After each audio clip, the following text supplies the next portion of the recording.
Chapter 14 of The Science of Being Great by Wallace D. Wattles. Action at Home. Do not merely think that you are going to become great. Think that you are great now. Do not think that you will begin to act in a great way at some future time. Begin now.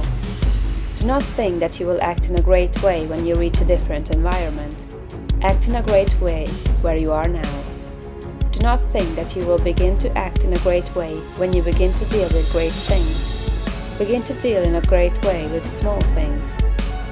Do not think that you will begin to be great when you get among more intelligent people or among people who understand you better. Begin now to deal in a great way with the people around you. If you are not in an environment where there is scope for your best powers and talents, you can move in due time. But meanwhile, you can be great where you are.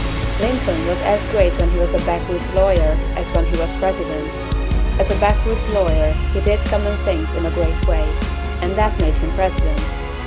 Had he waited until he reached Washington to begin to be great, he would have remained unknown. You are not made great by the location in which you happen to be, nor by the things with which you may surround yourself. You are not made great by what you receive from others, and you can never manifest greatness so long as you depend on others. You will manifest greatness only when you begin to stand alone. Dismiss all thought of reliance on externals, whether things, books, or people. As Emerson said, Shakespeare will never be made by the study of Shakespeare. Shakespeare will be made by the thinking of Shakespearean thoughts. Never mind how the people around you, including those of your own household, may treat you. That has nothing at all to do with your being great. That is, it cannot hinder you from being great. People may neglect you and be unthankful and unkind in their attitude toward you. Does that prevent you from being great in your manner and attitude toward them? Your Father, said Jesus, is kind to the unthankful and the evil. Would God be great if he should go away and sulk because people were unthankful and did not appreciate him? Treat the unthankful and the evil in a great and perfectly kind way, just as God does. Do not talk about your greatness.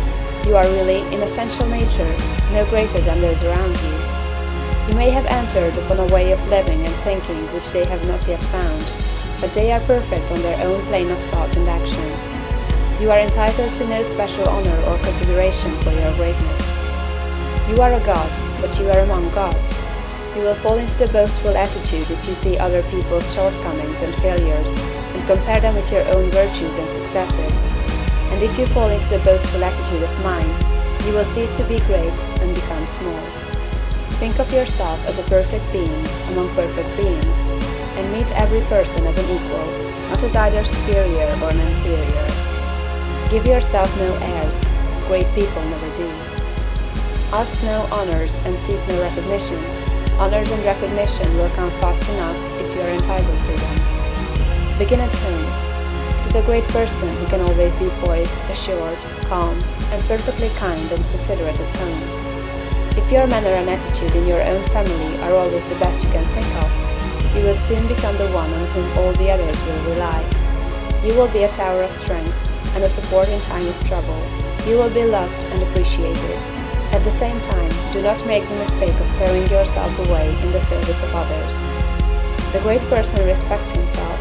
He serves and helps, but he is never slavishly servile. You cannot help your family by being a slave to them, or by doing for them those things that by right they should do for themselves.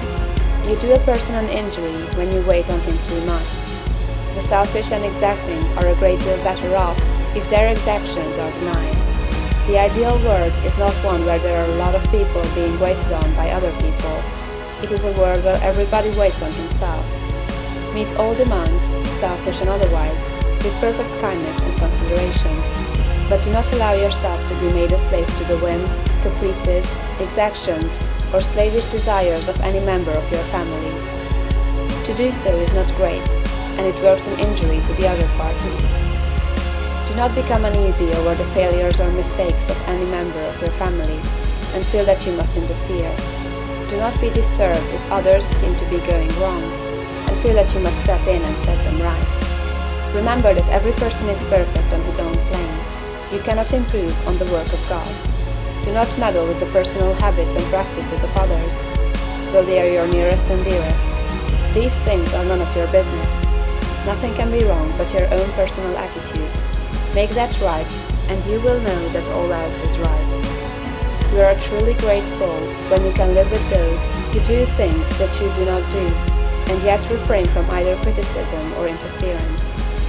Do the things that are right for you to do, and believe that every member of your family is doing the things that are right for him. Nothing is wrong with anybody or anything. Behold, it is all very good. Do not be enslaved by anyone else, but be just as careful that you do not enslave anyone else to your own notions of what is right. Think, and think deeply and continuously. Be perfect in your kindness and consideration.